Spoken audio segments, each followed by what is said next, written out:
যাও মা, গোসল করে এসো, তোমাকে নিয়ে ঘুরতে যাব। বাবা কখনো আমার সাথে এত ভালো ব্যবহার করে না। বাবার এই ব্যবহারটাও বেশ রহস্যজনক ছিল।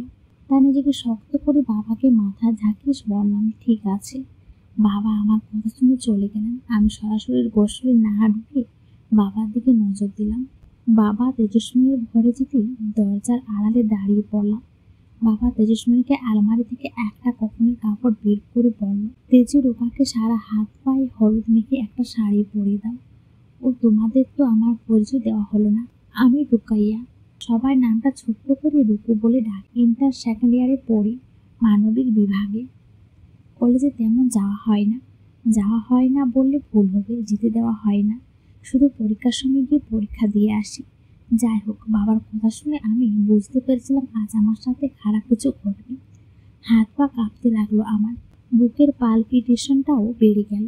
মনে হচ্ছিল এই বুঝে আমি হার্ট অ্যাটাক করব। নিজেকে বেশ সামলে নিলাম। ঘরে এসে পালানোর কথা ভাবতে লাগলাম। এইদিকে হাতে টাকাও নেই, কি করবো বুঝতে পারছিলাম না। অনেক ভেবে বাবার পকেট থেকে কিছু টাকা চুরি করে নিই।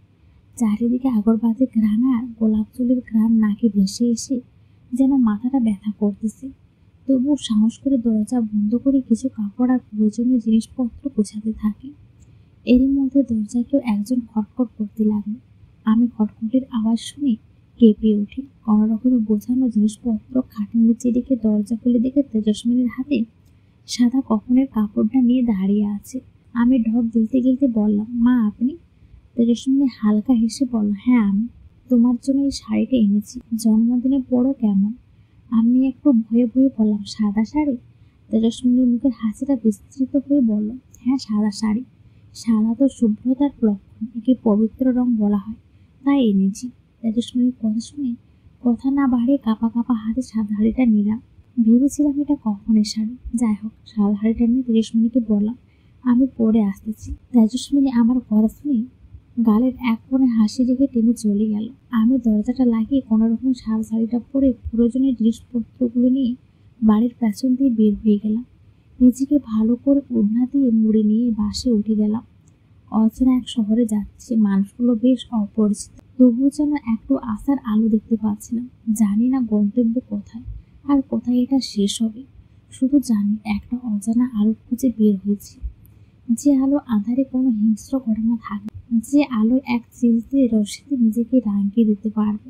বাসে বসে রূপু নিজের জীবনের সবচেয়ে ভয়ঙ্কর ঘটনাটা ডায়েরিতে লিখে ডায়েরিটা বন্ধ করে দিল। একটা নিঃশ্বাস নিল। মনে মনে বেশ অস্তিত্ব হতে লাগলো তার। বড় নিঃশ্বাস নিতে লাগলো। নিঃশ্বাসটা যদি কোনো ফাঁকা জায়গায় নিত, তাহলে হয়তো সেই নিঃশ্বাসের 2-3টা প্রতিধ্বনি ভেসে আসতো। এরই মধ্যে কপালে বিন্দু বিন্দু ঘাম জমতে লাগলো। জানালা দিয়ে বৃষ্টির ছাট এসে কপালে বিন্দু বিন্দু ঘামের পরিমাণটা বাড়িয়ে গড়িয়ে পড়তে লাগলো। এই মুহূর্তে মনে হলো কেউ একজন তার পাশে এসেছে। আচমকা এমন পরিস্থিতি টের পেয়ে পাশে তাকিয়ে ভয় পেয়ে গেল।